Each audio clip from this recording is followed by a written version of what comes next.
Here we go. Alright. Chakra Zulu, the works, etc. Yada yada. I'm here to talk about doing your own thing. I did a podcast either last week or the week before last. And I titled it Big Boy Pants. And the in parentheses title was Why Not Why Yeah, that's right. The Why was an acronym for write your own ticket. So the question was, why not write your own ticket? In this day and age, in the age of Aquarius, we don't have to go by that outmoded bullshit that was predicated by the age of Pisces.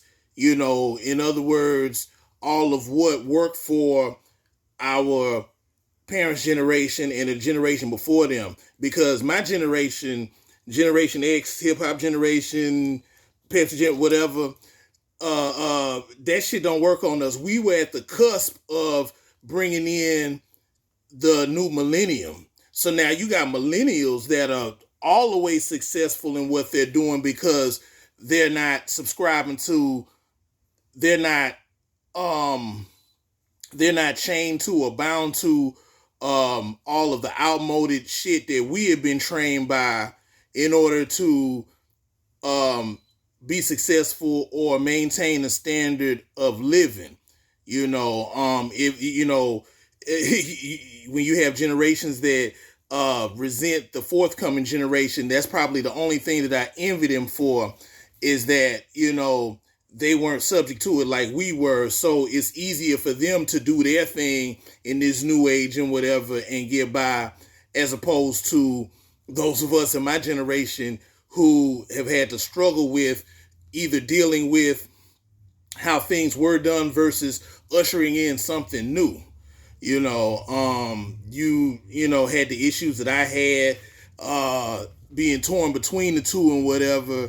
And, you know, and then me at my so-called midlife crisis stage, you know, shit can get kind of rough out here, especially when it comes to making a decision to stand up for yourself and do what is best for you, and to hell with the approval of, you know, everybody else who ain't you, who ain't in your position, and but want to give you advice on what you should do. And then when it don't work for you, they want to talk shit about what you could have done wrong and whatever, without being sensitive to what it is you're custom made for. First of all, I'm a southpaw.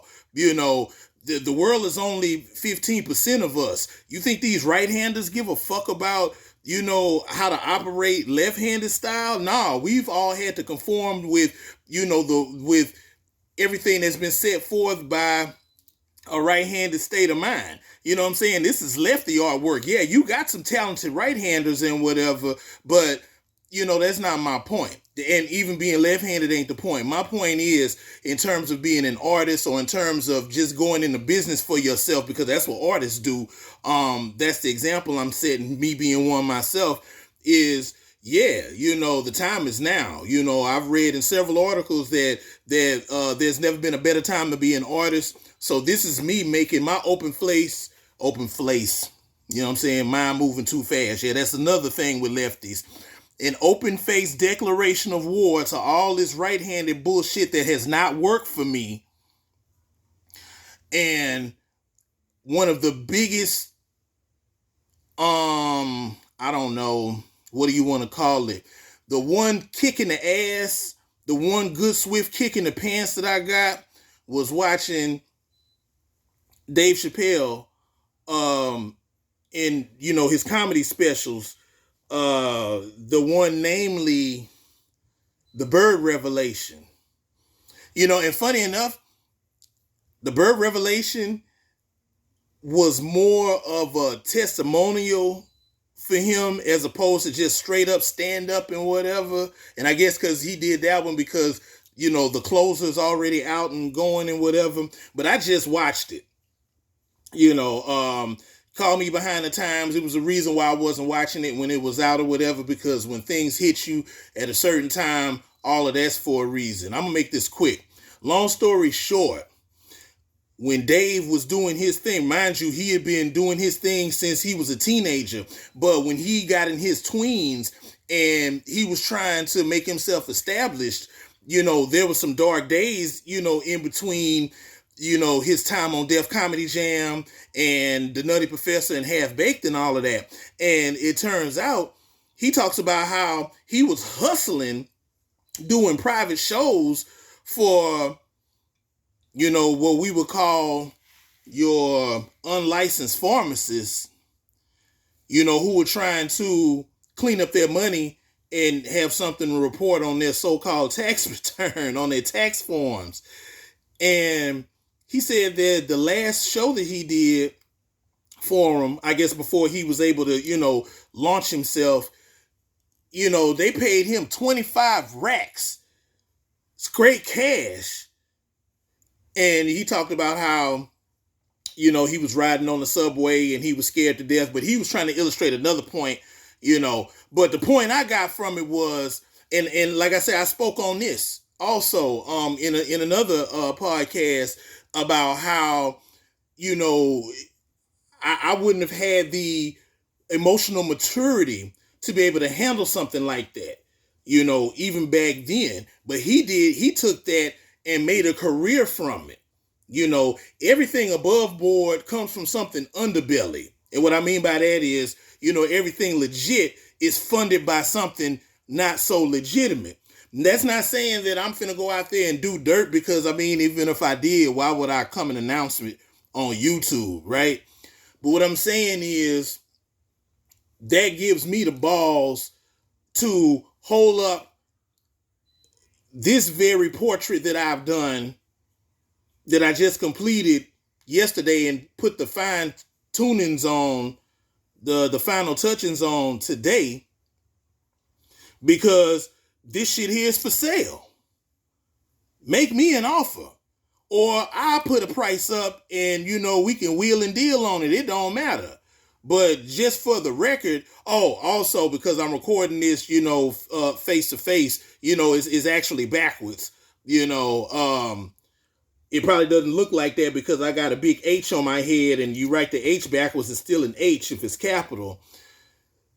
The fact of the matter is that I could have been doing this, but my fatal flaw was listening to everybody else. And then people who were even trying to so-called support me in this game, they could only do it from a moral standpoint, from a moral support standpoint. They couldn't give me the inside track on how to go about selling myself, how to go about marketing my artwork, let alone giving me the confidence to stand by it and, get people to, believe in me enough in order to invest in it. So I'm saying that to say this is what I'm doing now. And in more videos and in more social media outlets besides this one, I will be pumping my shit up, and this is only for those who want it. I'm through worrying about everybody who don't want it and, why you won't buy my, the hell with that. Catch me on IG, catch me on FB, catch me on Anchor and Spotify. You can't even see nothing on them, but I will be pumping it up verbally, regardless of what topic I'm covering. I'm gonna tell you to plug in to the sites and whatnot there where you can see this and, get a leg up and want to buy this and put this in your home and spread the word and so on and so forth. This is the kind of artist you're dealing with in this day and age. And it's not about me being angry or bitter or trying to bully anybody into buying this. This is something that I need to do, because I've done myself a great injustice and a disservice, by not believing enough in myself to go all the way to even do something like this in terms of self-promotion. The talent is there, speaks for itself. But as far as getting other people to believe in it, I'm still that I was up until this very point. I was still that little boy that was worried about people critiquing my work only because they were jealous because they couldn't do it. Yeah. Have fun watching me make this money, losers. Cause yeah, your time is done. Again, you washed up, your has-beens, Age of Aquarius. We moving futuristic forward. You know, I take cash, I got a Cashapp, and I got Chime. You know how it work. Send it in, holler back. You know, feel free to inquire. You know, we can make a deal and we can do this. There's plenty more where this came from. I'm 46 years old. Okay. And I ain't lost a beat. You know, I took the hiatus of not drawing and doing this and that, whatever, dealing with other kind of petty insecurities and fears of failure and all of that. I done the failing part. All that's over with. You know what I'm saying? This right here, yeah, we on the way to the top with this. Feel that. I'm out.